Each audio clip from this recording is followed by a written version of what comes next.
Disney, Satan, Baal, the gods, the sign of the children, and the end times. What is happening to our children? They're the most confused, spiritually empty, damaged generation in modern times. They suffer from more mental illness than any other generation. They're more likely to harm themselves, to be addicted, to commit suicide. They are the most confused generation as to what they even are, male or female. And they're the most separated generation from the ways of God. What's happening? This is Jonathan Cahn. One of the signs of a nation under the judgment of God has to do with its children. Israel offered up its own children as sacrifices and was judged for it, was destroyed for it.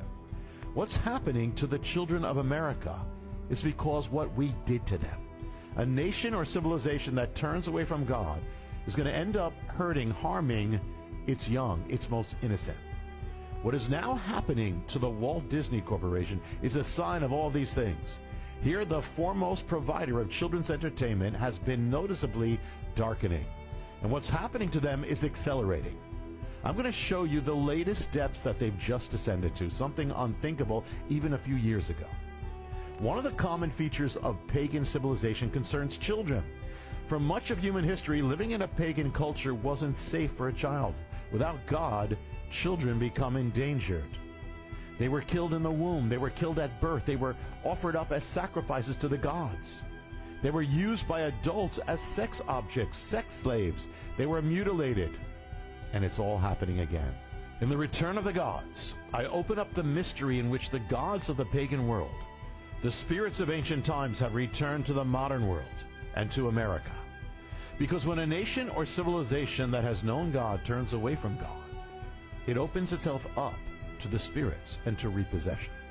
In the case of America, it opens itself up to the process of paganization, in which a Christian culture is morphed into a pagan one. In the book, I reveal the Dark Trinity, 3 specific gods or spirits, all of which are mentioned in the Bible, and all of which were instrumental in Israel's destruction when it turned away from God. In the book, they're called the Possessor, the Enchantress, and the Destroyer. Each one of them waged war against children. The Possessor had them sacrificed.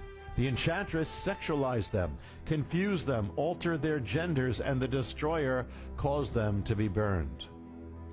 In the book, I show how each of these entities of the Dark Trinity have returned to America and the Western world.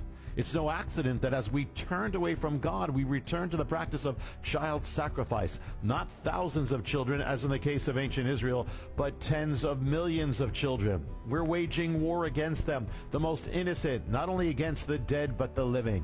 We're confusing them. We're indoctrinating them. We're sexualizing them. We're altering them. We're even physically damaging them. And now we're moving to the next taboo and the next practice of paganism: pedophilia, adults having sex with children. It was said we never go there. But once you turn away from God, there are no more guardrails. It's only a matter of time before the car goes off the cliff.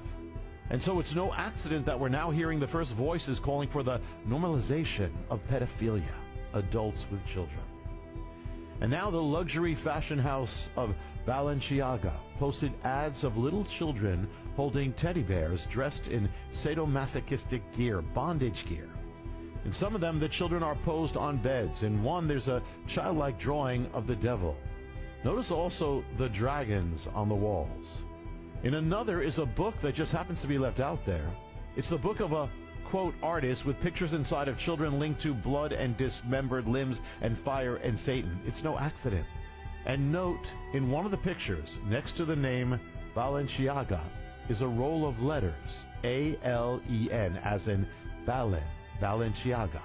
Except the photo highlights an added A, 2 A's, which would make it Baal-Enciaga, or Baal, Baal. That's one of the ancient principalities that required the sacrifice of children, and which I reveal in the book has returned to the world and to America.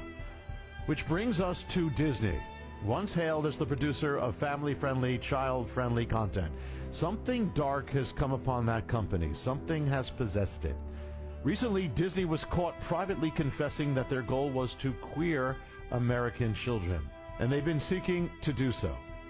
In its last few, quote, child-oriented motion pictures animated. It pushed homosexuality on children, and they have bombed at the box office. But that's not stopped Disney.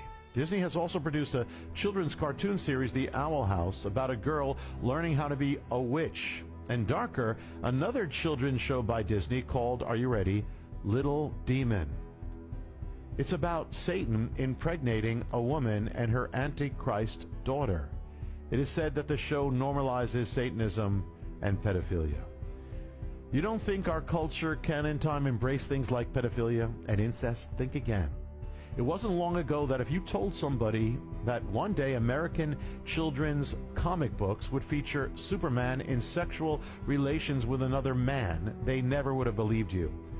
This is how it starts, with suggestions, hints, seeds of darkness, and then they blossom. This is a sign of a sick civilization, a depraved culture, and one that is under judgment. I've warned about this since The Harbinger. And now, as if to take off the mask completely, Disney has produced a holiday special this year in which the children are to hold up signs saying, "We love you, Santa." But instead, they have the children holding up signs that say, "We love you, Satan." And it's supposed to be funny. Not funny, but revealing. Merry Christmas from Disney. The Bible says that in the last days there will be a departing from the faith, with people giving heed to seducing spirits. The spirits are here, the gods are back, and they're after your children. Because if they can get the children, they've got the nation, and the future, and the end times. In the days ahead, I'm going to open up more of the mystery of what's happening all around us and why. And the ancient entities that have returned. You're going to understand what's happening with a new and crystal clarity. If you're a parent, guard and protect your child. It's your responsibility before the Lord. If you don't, you become guilty. And if you're one who is into any of these darknesses, get out of them before they destroy you. God's arms are open and will receive you. And for you, child of God, pray as never before for the children, for the young, for the future of America and the nations. Pray for revival, for the Spirit of God is more powerful than the spirits of this world. And the only hope America has is revival. I'll see you soon. To make sure you don't miss the next message, press subscribe. This is Jonathan Cahn saying, stay strong in the Lord, even stronger. Till next time, shalom.